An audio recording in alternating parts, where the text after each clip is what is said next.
Here is my living room. Some people had asked me in the past to do a tour of the home video, so here it is. Normal people would tidy up their home before doing a tour video, but not me. This is the one fireplace in the home that the previous owner did not convert to gas. It's just boarded up. It would be nice if it was a working fireplace, but it's not. We've got our two 1950s club chairs. We have some of the kids' toys back here. There's one of our dumpster lampshades on top of our hand-blown Simon Pierce glass lamp. There we have our couch that we got free from freecycle.org. There's our new yellow dumpster armchair with some stuffed animals on it.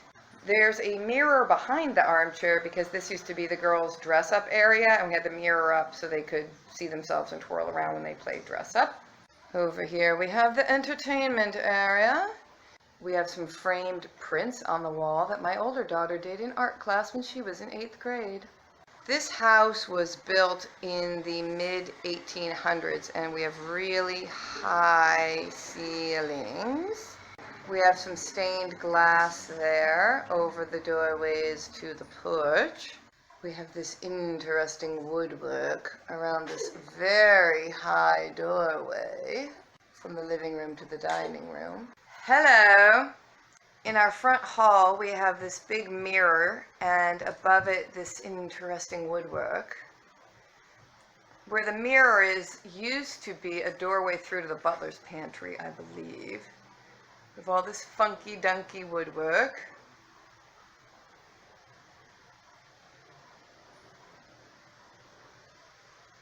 Alrighty, here's the dining room. You've all seen this recently in our curbside shopping for a new dining room table video. These chairs were in the house when we moved in. The previous owner left us these chairs. They're a little bit heavy for my taste. The style of the architecture of the house is Second Gothic Revival, and the previous owner really went with that. But it's not incredibly to my taste, but it's what we're dealing with at the moment.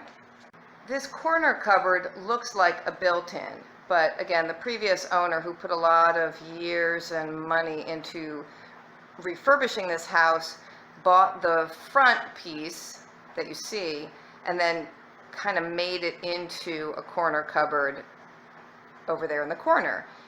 It's authentic to the era of when the house was built, but it's not original to the house. And I keep my fancy china in there. We have the windows with the homemade curtains that look out on the koi pond. Over in this corner we have my grandmother's corner cupboard from the 1700s with our friend the ceramic pig on top. We have a couple of framed photos on the wall. I took these in Cambridge, England, I think when I was in college, so that was over 30 years ago. And no, I didn't go to Cambridge, I wish. Here we have our dining room fireplace. The previous owner of the home converted all the fireplaces to gas, which is very easy and convenient, but doesn't have the welcome ambiance of a wood fire. You see that kind of yellowish area on the right on the black fireplace? That's sidewalk chalk that my kids thought would be fun to draw all over, and that's about as clean as we've gotten it so far. On the mantle we have my little collection of Royal Copenhagen dogs and one of Frugal Daddy's many antique clocks. I don't know if you all know it, but he buys antique clocks and fixes them and sells them on eBay. We have this very large framed picture of these two ladies. We have really high ceilings. Like, these are like 50-foot ceilings. And a previous boyfriend before I met Frugal Daddy gave me this painting. In my old condo, I also had really high ceilings in the living room. So this really tall, long picture works well with a room with that kind of height. And I don't know. When I first received it, I wasn't that wild about it, but it has really grown on me over the years, and I like all the colors.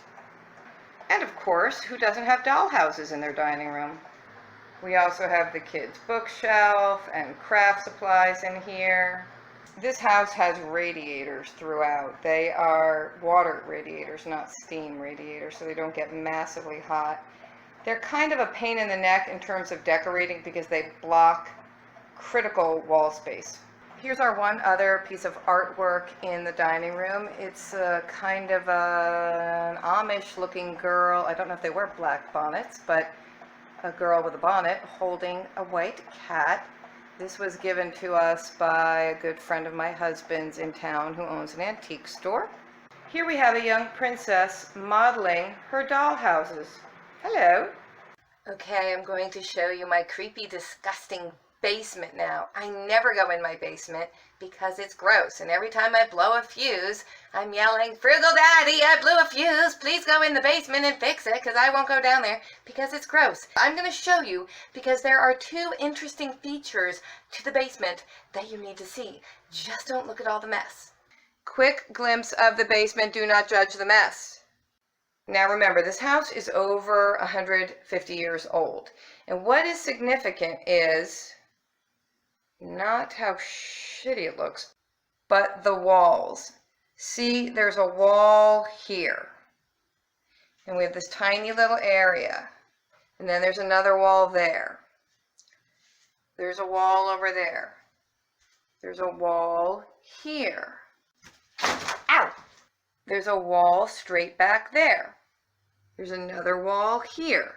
So we have a basement that is divided into lots of little rooms with all these walls. So what is the point of that?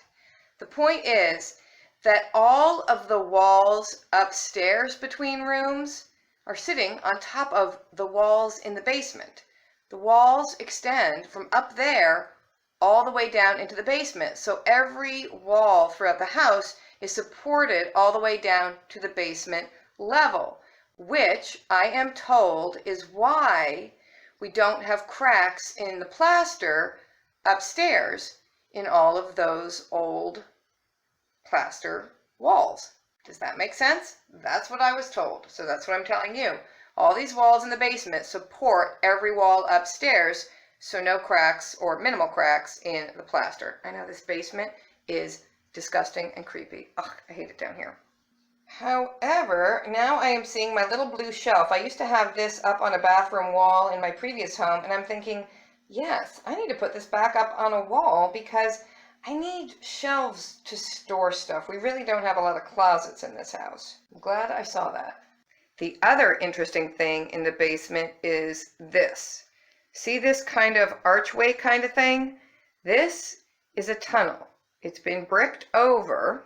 When we first moved in, Frugal Daddy busted out a brick to see what was behind there. And it's a tunnel that runs all the way down to the river. I am now showing you inside the tunnel, and there's some big, nasty, gross-looking pipe straight ahead. You can kind of see the ceiling part of the tunnel and the brickwork there, and then a whole bunch of, I don't know what, a whole bunch of crap in there. But anyway, yes, this tunnel goes to the river, and supposedly this house was part of the Underground Railroad for when slaves were escaping the South prior to the Civil War. And supposedly this tunnel provided them access from the river up. I don't know. I don't really know. That doesn't even make sense to me, to be honest. I mean, the Underground Railroad wasn't literally underground, so I don't know. I kind of feel like this is more like a bootlegging kind of a thing from the 20s. I don't know. Why would you have tunnels? I do know that this house is listed on an African American self-guided history tour because I've had people taking that tour stop by the house and look at it and ask about it, and I guess it is because of this tunnel and its reported use as part of the Underground Railroad. So that's part one of the house tour. Presumably I will make a part two at some juncture, but I kind of have to clean room by room to be able to do this. My whole house is never all clean all at the same time. That would just be impossible for us. All right, I think that's enough to get you started. Thanks for watching. I hope you enjoyed this bit of excitement. There's our view of the Delaware River. Okay, catch you all later. Bye-bye.